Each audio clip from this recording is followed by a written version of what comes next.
Salut tout le monde, nouvel épisode d'Aller plus loin, le dernier de la saison 2.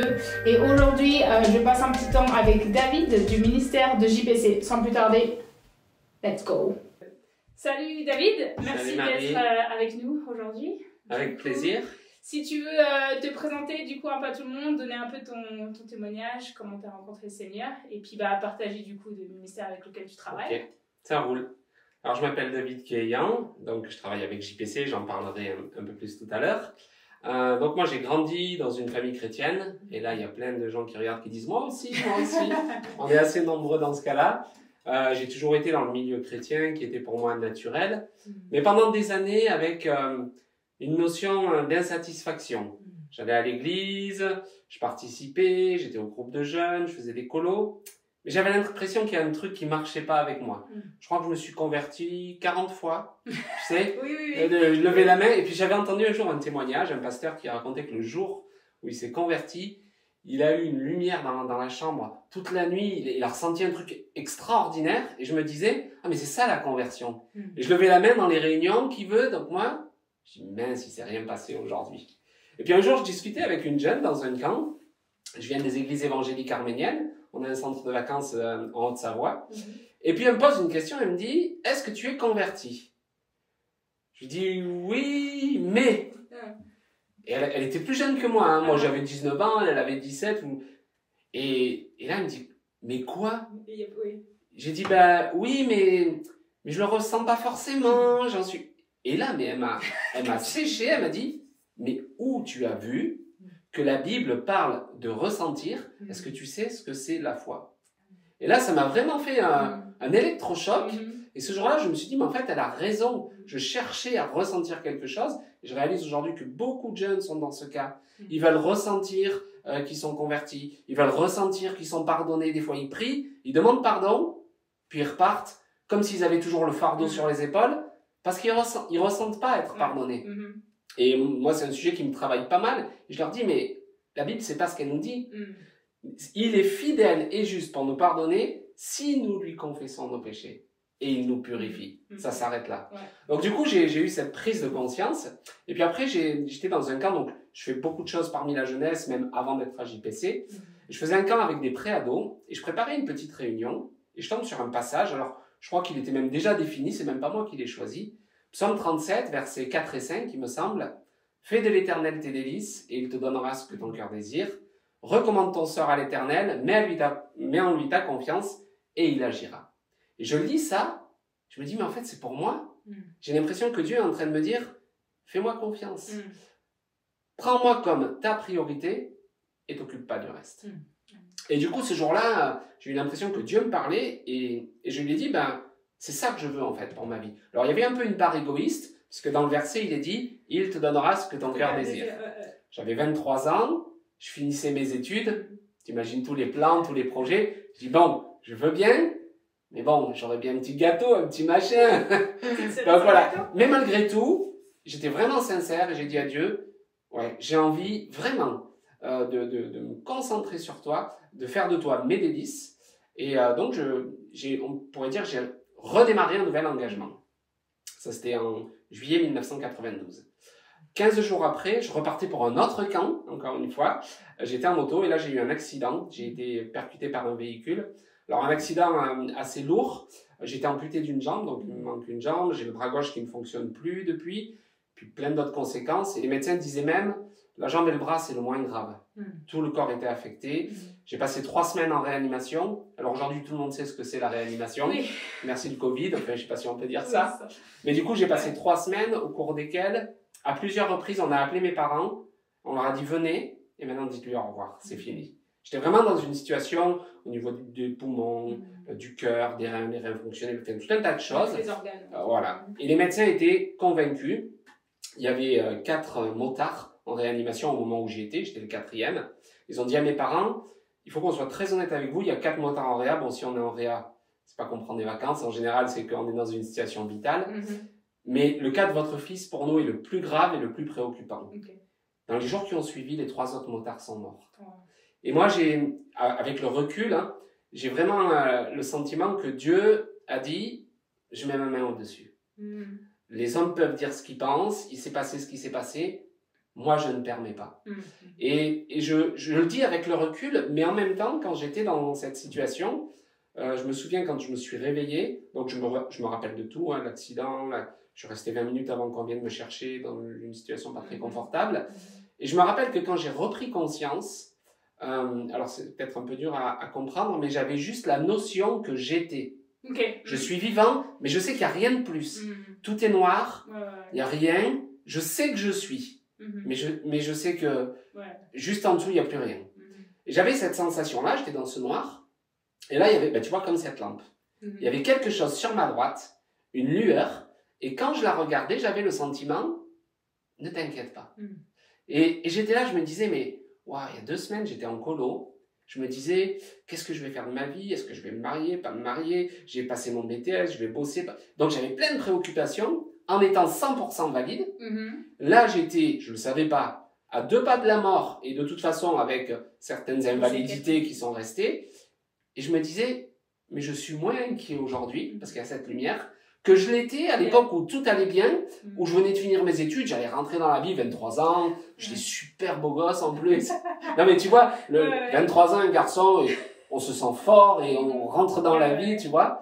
Et là, je me disais, c'est plus facile aujourd'hui, alors que ma situation était bien plus compliquée. Donc voilà, il y a eu vraiment cette phase où j'ai réalisé que Dieu était là. Alors, après, on est parfois des têtes et des cœurs un peu durs. C'est pas pour ça que je suis resté absolument fidèle à Dieu. J'ai continué mon parcours avec, et là plein de jeunes vont se reconnaître, des hauts et des bas, une retraite, on est à fond, on sort, Jésus, il n'y a que toi. 15 jours après, je me retrouve devant l'ordi à regarder de la pornographie. Mais qu'est-ce qui se passe? J'avais pas prévu ça, ou dans mes attitudes, différentes choses. Donc des hauts, des bas, des hauts, des bas. Et jusqu'au jour où, un moment, je me suis dit, dans ma relation avec Dieu, des fois quand on fait une prière, encore une fois, plein de gens vont se reconnaître, dans notre prière, on dit 40 fois Seigneur. Je sais pas si toi tu es comme ça. Moi, des fois, Seigneur, merci pour cette journée. Ouais. Je me dis, si Marie, elle me disait, bonjour David, ça va David? Tu as passé une bonne journée David? J'ai un truc David. Et puis, je me dis, mais je dis tellement de fois Seigneur, mais est-ce que je le considère comme le Seigneur de ma vie? J'ai sa parole entre mes mains. J'ai l'histoire de Dieu pour l'humanité, c'est ce qu'est la Bible, hein. C'est le plan de Dieu. Le sujet central, c'est Jésus, on le sait, hein. Je me suis dit, je ne l'ai jamais considéré comme le courrier du Seigneur à son disciple. Et un jour, je me suis dit, je vais lire la Bible sérieusement. Et j'ai essayé de la lire très rapidement. Et vraiment, si je peux donner ce conseil à ceux qui écoutent, essayez de prendre un temps, vous vous dites, je vais lire beaucoup pour qu'en 3-4 mois, j'ai lu toute la Bible.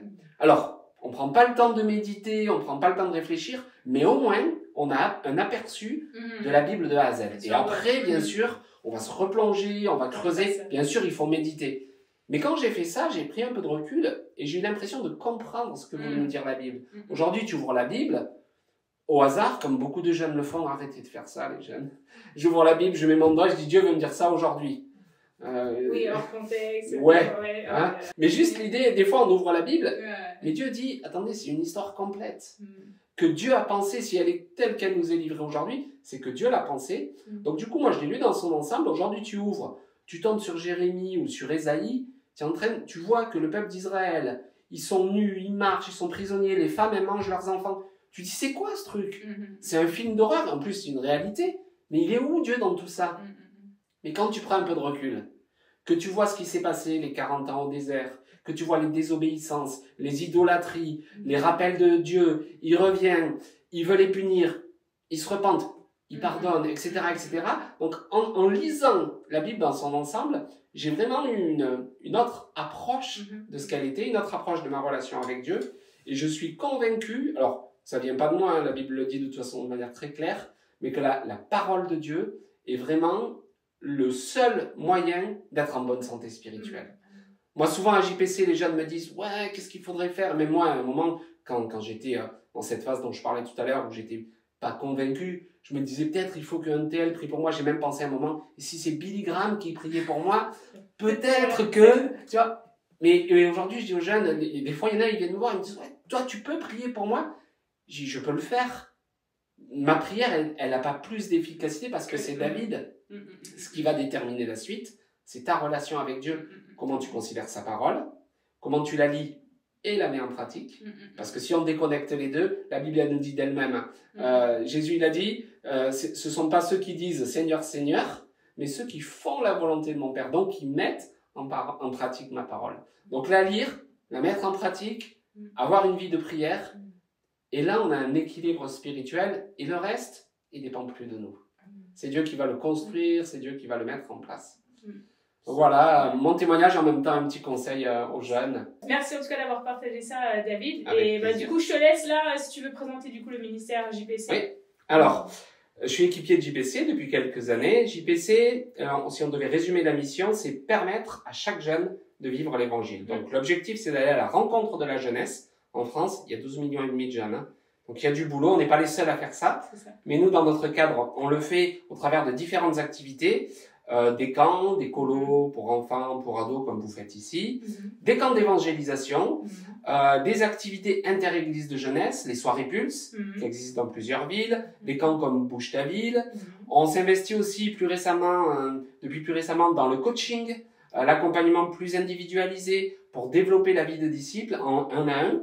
Donc on a un travail de coaching, même du coaching dans les églises. On a quelqu'un à JPC qui vient rencontrer les églises pour former les gens à coacher, accompagner les jeunes. On a des camps missionnaires pour des mineurs.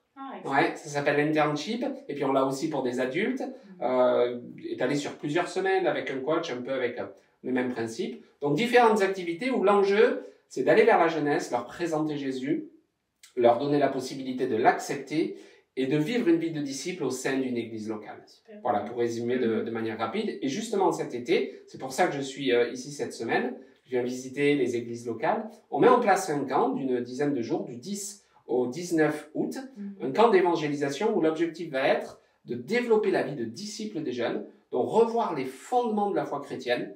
Et on est convaincu à JPC que c'est indispensable d'appuyer sur les éléments de base de la foi.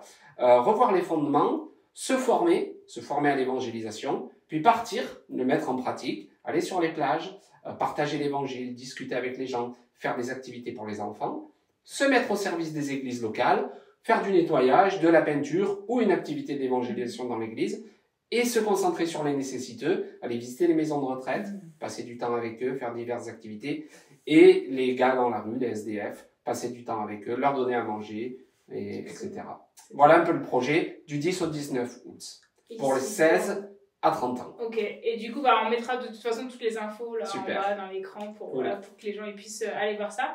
Et c'est super top en tout cas ce que vous faites. Merci. Et merci Seigneur pour voilà, les ouvriers. Et bah, en tout cas, merci d'avoir été avec nous. Avec plaisir. Et puis, bah, voilà, les amis, voilà, l'épisode c'est terminé. Et on se revoit, voilà, c'était le dernier épisode de la saison. Du coup, on se revoit en septembre. Et voilà, bon été. Et on se voit au camp pour ceux qui viennent. Salut!